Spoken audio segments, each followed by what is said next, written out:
9천억 원 규모의 내년도 양천구 예산안을 심사하는 양천구의회 예산결산특별위원회가 첫날부터 파행을 이어갔습니다. 여당 의원들과 구청 공무원들이 회의에 나오지 않았습니다. 조례안 상정 여부를 놓고 시작된 양천구와 구의회 간의 갈등이 여야 대립으로 번지고 있습니다. 국민의힘 의원들은 민주당 의원들이 명분 없는 구정 발목 잡기를 즉시 중단하라며 입장문을 내놓았습니다.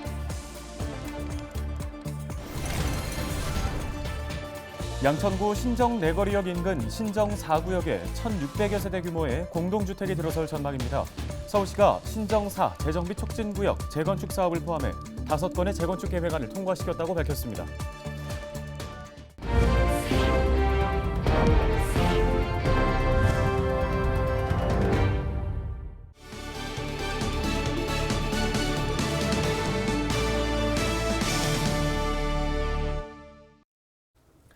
시청자 여러분 안녕하십니까? 헬로티비 뉴스입니다. 조례안 미상정으로 시작된 양천구와 양천구 의회의 갈등이 이어지면서 내년도 예산안 심사도 차질을 빚고 있습니다. 양천구 의회 예산안 심의에 양천구 공무원들이 집단으로 불출석하고 있는 건데요. 네, 상황이 해결되지 않을 경우 양천구는 7년 만에 준 예산 사태를 맞게 될 가능성도 있습니다. 김진재 기자가 전해드립니다. 양천구의 예산결산특별위원회 첫날, 회의장이 텅 비었습니다. 양천구의회는 이날 오전 10시부터 예결위원장을 선출한 뒤에 예산안 심사를 시작할 예정이었지만 일부 의원들이 참석을 거부하면서 위원장 선출이 미뤄졌습니다. 이번 예산결산특별위원회는 모두 9명으로 구성됐는데 이 중 국민의힘 의원 4명이 참석을 거부한 겁니다. 결국 양천구의회는 오후 3시가 다 돼서야 국민의힘 의원들이 불참한 상태로 이수옥 부의장을 예결위원장으로 선출했습니다. 국민의힘 의원 4명에게 예결위 불참 이유를 묻기 위해 수차례 연락을 시도했지만 답변을 들을 수 없었습니다. 그런데 예결위에 불참한 건 국민의힘 의원들뿐만이 아닙니다. 양천구청 소속 공무원들도 단체로 구의회에 출석하지 않은 겁니다. 구청 공무원들이 불참하면서 내년도 예산안 심사도 중단됐습니다.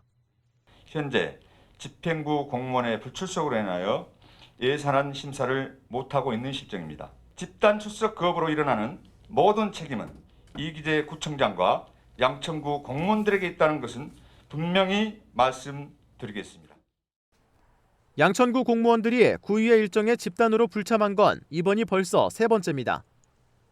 앞서 이기재 양천구청장은 지난 8일 긴급 기자회견을 열고 양천구의회 보이콧을 선언했습니다. 이기재 구청장은 양천구의회가 민생 관련 조례안들을 무분별하게 미상정하고 있다며 조례안을 상정할 때까지 모든 구의회 일정에 불참하겠다고 밝혔습니다.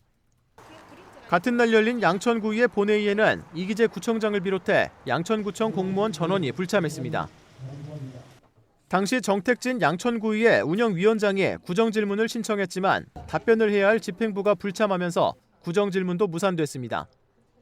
이후 구청 공무원들은 양천구의회 예산안 예비심사에도 집단 불참했습니다. 양천구는 전 직원의 2분의 1이 제설을 위해 현장에 나갔었다며 국과장 불출석과 관련해 구의회에 출장 공문을 보냈다고 밝혔습니다. 하지만 전문가는 출장을 가거나 제설을 한다는 이유로 국과장 전원이 동시에 구의회에 불출석하는 건 말이 안 된다고 지적했습니다. 좀 더 지켜보고 좀 더 논의하자라고 하면은 그것을 설득하고 그리고 그것을 만들어내는 것이 역량이라고 생각하거든요. 국과장들이 의회에 참석하지 않는다든지 뭐 그런 거는 굉장히 저는 문제가 있다고 생각합니다. 조례안 미상정으로 시작된 구청과 구의회의 갈등이 집행부의 집단 보이콧으로 이어지면서 내년도 예산안 심사도 차질을 빚고 있는 상황. 예산안 심의가 올해를 넘길 경우 양천구는 지난 2016년 이후 7년 만에 준예산 사태를 맞게 됩니다. 헬로티비 뉴스 김진재입니다. 네, 앞서 리포트 내용과 관련해서 취재기자와 함께 조금 더 자세한 이야기 짚어보도록 하겠습니다. 네, 김진재 기자가 스튜디오에 나와 있습니다. 김 기자, 앞서 리포트를 봤지만 양천구 내년도 예산안 심사가 지금 파행을 겪고 있지 않습니까? 이랬던 적이 지금 과거에도 있었던 거죠? 네, 과거에 지난 2015년이었죠. 예산안 심사가 제때 이루어지지 않으면서 양천구가 지난 2016년 새해를 준 예산으로 시작한 적이 있습니다. 준 예산은 새로운 회계 연도가 시작할 때까지 예산안이 의결되지 않은 경우 지자체장이 전년도 예산을 예산에 준해서 예산을 임의로 집행하는 건데요. 이렇게 되면 법령이나 조례에 따라 설치된 기관이나 시설의 유지 운영, 또 이미 예산으로 승인된 사업을 계속하기 위한 예산 등 한정된 부분에만 예산을 사용할 수가 있거든요. 당시 도서관과 체육센터, 평생학습관 등에서 운영하는 프로그램 등이 중단되면서 주민들이 불편을 겪었습니다. 준 예산을 통해서는 강사 인건비 등을 지출할 수가 없었기 네. 때문인데요. 결국 주민들의 항의가 빗발쳤고 양천구에는 2016년 새해가 시작되고 4일 만에 예산안을 의결했습니다. 네, 그러니까 지금 같은 상황이 계속 이어지게 되면 결국에는 주민들이 내년 1월 1일부터 이런 불편을 다시 겪을 수가 있다는 얘기가 되는 네. 거잖아요. 이번 예결위의 파행이 처음에는 이 조례안이 미상정된 걸 두고 구의회랑 구청 간의 갈등으로 시작이 된 거잖아요. 네, 맞습니다. 이기재 양천구청장이 공항 소음 피해 가구에 대해서 재산세 40% 감면을 공약을 했었는데 관련 조례안을 비롯해서 이제 조례안들이 여러 건이 올라갔었거든요. 그런데 양천구회가 이제 9건을 조례안을 미상정을 했고 네. 이기재 구청장은 이런 부분을 지적하면서 조례안이 상정될 때까지 구의회에 출석하지 않겠다고 발표를 한 건데요. 이기재 구청장은 신월 지역에서 주민 공청회를 열고 조례안 필요성을 설명하는 등 이 주민들의 지지를 호소했습니다. 네. 또 앞서 보신 것처럼 구청 공무원들이 지금 출장과 제설 등을 이유로 구의회 일정에 지금 불출석하고 있는 상황이고요. 일부 주민들도 시위를 벌이거나 구의회에 이제 항의 방문하고 있는 상황입니다. 예결위 첫날에도 일부 주민들이 구의회에 찾아와서 올해 안에 조례안을 상정해달라고 요구를 했는데 네. 이 부분은 영상으로 보시죠. 6월 달에 네. 조례 상정하면요. 네.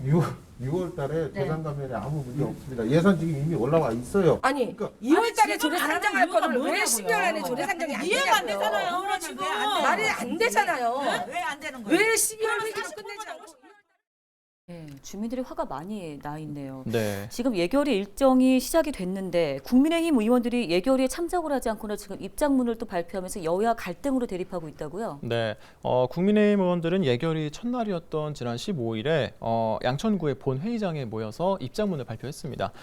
국민의힘 의원들은 더불어민주당이 일방적으로 구민 생활과 밀접한 조례안 상정을 거부했다고 주장했는데요. 특히 더불어민주당에게 명분 없는 구정 발목 잡기를 중단하고 지금 당장 민생 조례를 상정하라고 촉구했습니다. 마찬가지로 더불어민주당도 16일 오후 현 상황에 대한 입장을 밝혔습니다. 민주당 의원들은 정상적인 회의 운영을 방해하고 있는 이기재 구청장과 관계 공무원들의 집단 행동을 규탄한다고 밝혔는데요. 공무원들은 집단 출석 거부를 중지하고 지금이라도 정상적인 예산 심의를 위해 양천구의회에 출석할 것을 요청한다고 이야기했습니다. 이 부분에 대해서는 새로운 소식이 들어온 대로 전해드리겠습니다. 네, 알겠습니다. 네, 알겠습니다. 오늘 소식은 여기까지 듣겠습니다. 김진재 기자였습니다. 수고하셨습니다. 고맙습니다.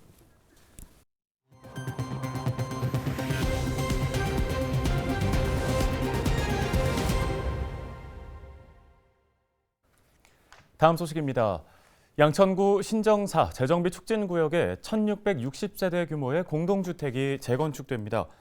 서울시는 지난 13일 열린 제22차 건축위원회에서 신정사 재정비 촉진구역 재건축 사업을 포함해 5건의 건축계획안을 통과시켰다고 밝혔습니다. 신정사 재정비 촉진구역에는 공동주택 40세대를 포함해 최고 22층 14개 동이 건립됩니다. 또 신혼부부 등 1, 2인 가구를 위한 소형부터 중대형까지 다양한 평형이 들어서게 되는데요. 이 밖에 개포 주공 5단지에는 1277세대, 송파구 잠실 우성 4차는 825세대, 송파구 가락프라자에는 1073세대가 재건축됩니다.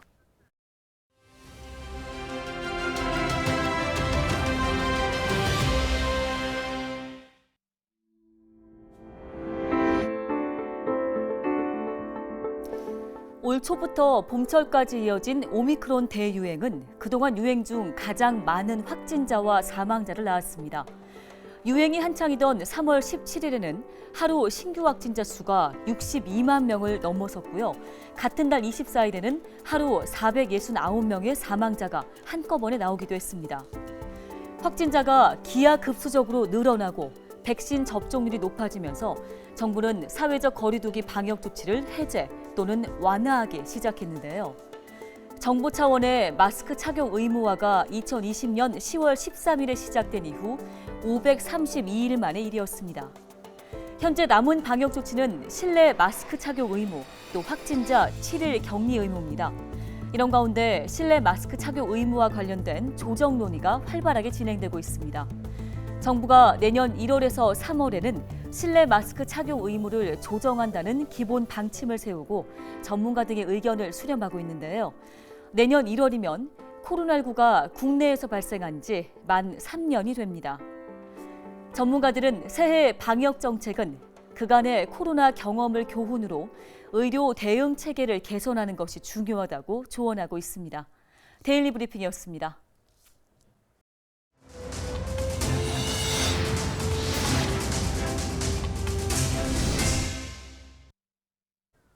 다음 소식입니다. 서울시가 올겨울 첫 수도 계량기 동파 경계를 오는 18일에 발령할 예정입니다. 시는 오는 18일부터 하루 최저 기온이 영하 10도 미만인 날씨가 이틀 이상 지속될 것으로 예상돼 수도 계량기 동파 예보를 3단계인 경계로 발령할 예정이라고 밝혔습니다. 동파 경계가 발령되면 신속한 복구를 위해 동파 대책 상황실이 24시간 운영됩니다. 동파 경계는 관심과 주의 경계와 심각 등 4단계로 나뉘며 하루 최저 기온이 영하 10도 미만인 날씨가 이틀 이상 지속될 때 발령됩니다. 택시 영업을 하지 않고 허위로 유가 보조금을 타온 개인 택시기사들이 서울시에 적발됐습니다. 서울시 교통사법경찰은 지난달 28일부터 개인 택시 무단 휴업 등 불법 행위를 수사해 3명을 적발했다고 밝혔습니다. 이들은 휴일 개인 택시를 이사나 병원 방문 등 개인 용무로 운행하면서 유료카드를 부정 사용한 것으로 드러났는데요. 경찰은 보조금 지급 금액을 기준으로 무단 휴업 의심 차량 50대를 조사하고 있으며 불법 사항이 드러날 경우 강제 수사에 들어갈 방침입니다. 뉴스 마칩니다. 고맙습니다.